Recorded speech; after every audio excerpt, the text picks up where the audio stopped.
चतुर्श्रेणी कर्मचारी भर्ती 53,749 अब इसका परिणाम आ चुका है। स्कोर कार्ड आप जारी कर चुके हैं। अभी 2 दिन पहले आपने सोशल मीडिया पर एक पोस्ट की दस्तावेज सत्यापन और स्क्रूटनी को लेकर।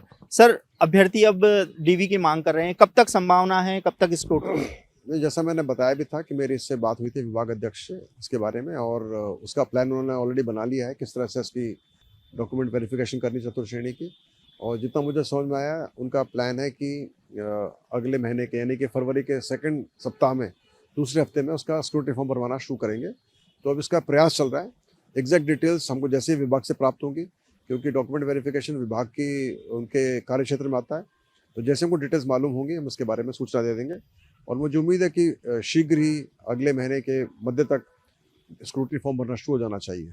सर, दस्तावेज सत्यापन का कब से प्रोसेस और नियुक्ति कितना वक्त लग सकता है इसमें, क्योंकि बोर्ड एग्जाम भी आने वाले हैं, नोडल एजेंसी शिक्षा विभाग है?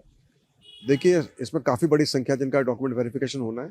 इसमें लगभग 1,41,000 बच्चों को शॉर्टलिस्ट किया गया डॉक्यूमेंट वेरिफिकेशन के लिए। तो वक्त तो लगेगा, पर मैं समझता हूँ कि वो विभाग ही इसके बारे में बताए कि कितने महीने लगेंगे।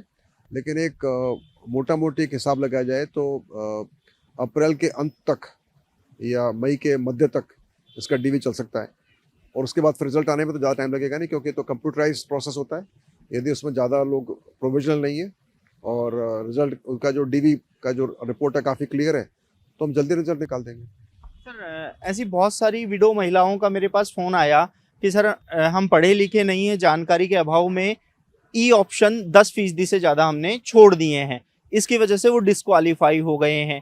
क्या उनके पास ऐसा कोई मौका है? क्योंकि बहुत सारी विडो हैं जो अपने बच्चों को पाल रही हैं गरीब परिवार से। देखिए, ये एक पूरा प्रोसेस है, एक प्रोसीजर है, इसको फॉलो करना पड़ता है।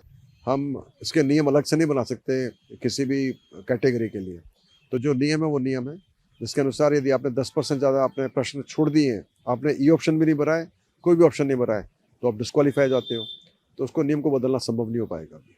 सर, कुछ मामले हैं हाईकोर्ट पहुंचे हैं, जैसे ई मित्र की गलती की वजह से तलाकशुदा को मैरिड बता दिया, या एक सेकंड पारी का 118वां सवाल उसको लेकर विवाद खड़ा हुआ है, वो मामला भी कोर्ट पहुंचा है। ऐसे बहुत सारे मामले अब कोर्ट पहुंचने शुरू हो गए। नहीं, वो बिल्कुल हर एक की ये जायज़ उनके ये हक बनता है किसी भी प्रार्थी का या कैंडिडेट्स का, कि वो अदालत का दरवाज़ा खटखटाएँ किसी भी जगह उनको लगता है कि हम उनको हेल्प नहीं कर पा रहे। और जहाँ तक सवाल है कैटेगरी चेंज का, कैटेगरी चेंज जो होता है वो उसके अंदर वो संभव नहीं हो पाता है, क्योंकि जैसे आप कैटेगरी चेंज करते हो फिर रिजल्ट को अमेंड करना पड़ता है, रिशफल करना पड़ता है, जो कि संभव नहीं है। तो हम अभ्यर्थी को मौका देते हैं 2 बार फॉर्म करेक्ट करने का, और उसके बावजूद भी अभ्यर्थी इसको करेक्ट नहीं कर पाता है, तो फिर उसमें बोर्ड जिम्मेवार नहीं हो सकता। और लेकिन फिर भी यदि कोई अदालत से कोई आदेश आते हैं तो उसकी हम पालना करेंगे।